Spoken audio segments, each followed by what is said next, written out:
Hi there, I'm Joe Ty, CEO of Values Coach and author of the book, The Florence Prescription. And this is a special message for the world's nurses as we celebrate Nurses Week 2016. A week that, of course, was established in honor of the woman who started it all, Florence Nightingale.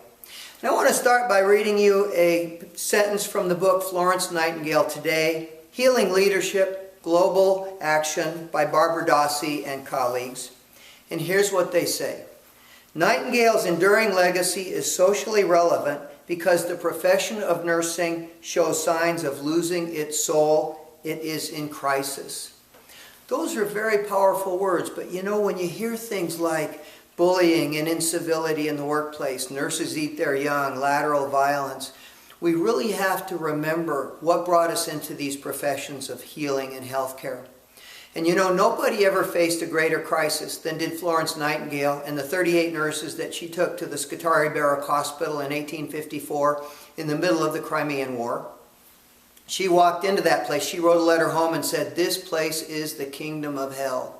The mortality rate was more than 50%. The place was filthy dirty. The medical care was abysmal. The physicians were incompetent and in many cases uncaring. It truly was a healthcare crisis. But instead of throwing her hands up and whining about it the way so many people have today, "Oh, I'm burned out, I'm stressed out, wah, wah, wah," that incredible woman rolled up her sleeves and she went to work. And in a 2-year period at the Scutari Barrack Hospital, not only did she define what it means to be a nurse and establish nursing as a true and legitimate profession more than any other person, she created a blueprint for the hospital as we know it today. And I mean that quite literally. Virtually every department in the hospital, with the exception of high-tech technology that did not exist back then in 1854, you can trace the roots of that department back to a 2-year period at the Scutari Barrack Hospital where Florence Nightingale was the very first person ever to keep detailed medical records on every patient. First person to go back and study those records later in a hospital epidemiology project. She established the first organized hospital laundry, housekeeping, and maintenance services. And even though at the time she didn't, hardly anybody did, understand germ theory, she established the first formal and effective infection control process. She was the first person ever to understand in the hospital setting the importance of nutrition. She hired a French chef, brought him down to the Scutari Barrack Hospital and set up a kitchen for him and said, "Feed my soldiers healthy food." She was the first person ever to create a patient library, a patient chapel, a patient bank so that the soldiers could send their money home instead of drinking it away. She was the first person ever to insist that in this hospital, clinical triage will be on the basis of the patient's medical condition and not their rank in the military, their religion, or their social standing. In Victorian England, that was radical, that was revolutionary. The doctors fought her, the military brass fought her. She stood her ground and she won, establishing a principle that should guide us down to this very day.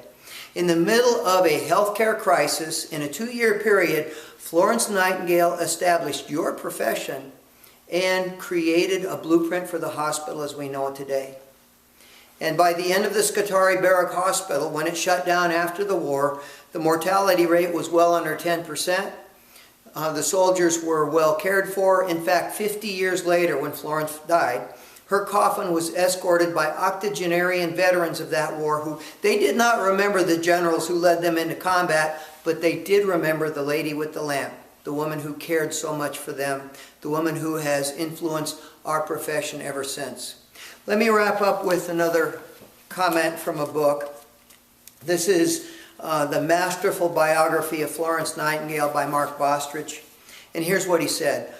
"One does not have to look far today to see that many of Florence Nightingale's greatest concerns remain ours too.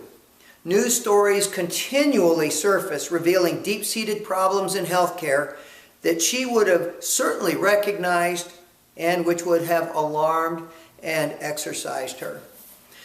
We desperately need to respark that spirit. We need to remember that legacy. We need to reclaim that spirit that Florence Nightingale took to the Scutari Barrack Hospital. And that is our mission. That is our obligation. And in a very real sense, I think that the spirit of Florence Nightingale is looking over our shoulder, encouraging us. Don't throw your hands up and complain about the crisis. Roll up your sleeves, go to work, and do something about it.